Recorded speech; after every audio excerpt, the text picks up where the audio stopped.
Train യാത്രക്കാർക്ക് ഒരു സന്തോഷ വാർത്ത. കൊല്ലത്ത് നിന്നും കോട്ടയം വഴി എറണാകുളത്തേക്ക് പുതിയ മെമു വരുന്നു. കൊല്ലം കോട്ടയം എറണാകുളം പാതയിൽ രാവിലെയുള്ള യാത്രാ ദുരിതത്തിന് അറുതി കാണണമെന്ന യാത്രക്കാരുടെ കാലങ്ങളായുള്ള ആവശ്യത്തിനാണ് താത്കാലിക പരിഹാരമാകുന്നത്. കോട്ടയം വഴിയുള്ള കൊല്ലം എറണാകുളം പാതയിൽ രാവിലത്തെ തിരക്കു നിയന്ത്രിക്കാൻ മെമു സ്പെഷ്യൽ അനുവദിച്ച് റെയിൽവേ ഉത്തരവിറക്കി. ഈ മാസം 7 മുതൽ ജനുവരി 3 വരെയാണ് സ്പെഷ്യൽ മെമു സർവീസ് നടത്തുക. ശനി, ഞായർ ഒഴികെയുള്ള ദിവസങ്ങളിലാകും സർവീസ്. 8 കാർ മെമു ആണ് അനുവദിച്ചിട്ടുള്ളത്. തെക്കൻ ജില്ലകളിൽ നിന്നും കോട്ടയത്തേക്കും എറണാകുളത്തേക്കും യാത്ര ചെയ്യുന്ന വിദ്യാർത്ഥികൾക്കും സർക്കാർ ഉദ്യോഗസ്ഥർക്കും അധ്യാപകർക്കും അടക്കമുള്ളവർക്ക് ഈ മെമു വലിയ ആശ്വാസമാകും.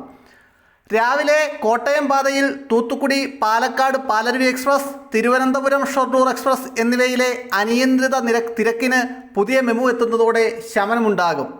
Venad express Ernakulam south station ഒഴിവാക്കിയതോടെ ബുദ്ധിമുട്ടിലായ സ്ഥിരം യാത്രക്കാർക്കും പുതിയ മെമു ആശ്വാസമാണ്. വന്ദേ ഭാരതിന് പിന്നാലെ കൊല്ലത്ത് നിന്നും എടുക്കുന്നതിനാൽ ഇടയ്ക്ക് പിടിച്ചിടേണ്ട ആവശ്യം വരുന്നില്ല. തിരുവനന്തപുരം കാസർഗോഡ് വന്ദേ ഭാരത് എക്സ്പ്രസ് 6:05 കൊല്ലം വിടുന്നതിന് പിന്നാലെ 6:15 മെമു കൊല്ലത്ത് നിന്നും സർവീസ് ആരംഭിക്കുന്നത്. രാവിലെ 6:15 കൊല്ലത്ത് നിന്നും സർവീസ് ആരംഭിക്കുന്ന മെമു 9:35 എറണാകുളം ജംഗ്ഷനിൽ എത്തിച്ചേരും. രാവിലെ 9:35 എറണാകുളത്ത് എത്തിച്ചേരും എന്നതുകൊണ്ട് തന്നെ ഓഫീസ് ജോലികൾക്കായി കൊല്ലത്ത് നിന്നും കോട്ടയം ഭാഗത്തു നിന്നും എറണാകുളത്തേക്ക് പോകുന്നവർക്ക് ഓഫീസ് സമയത്ത് തന്നെ ജോലിക്ക് കയറാനും സാധിക്കും. തുടർന്ന് 9:50 എറണാകുളത്ത് നിന്നും പുറപ്പെട്ട് ഉച്ചയ്ക്ക് 1:30 കൊല്ലത്ത് എത്തുന്ന നിലയിലാണ് നിലവിൽ മെമുവിൻ്റെ സർവീസ് ക്രമീകരിച്ചിരിക്കുന്നത്.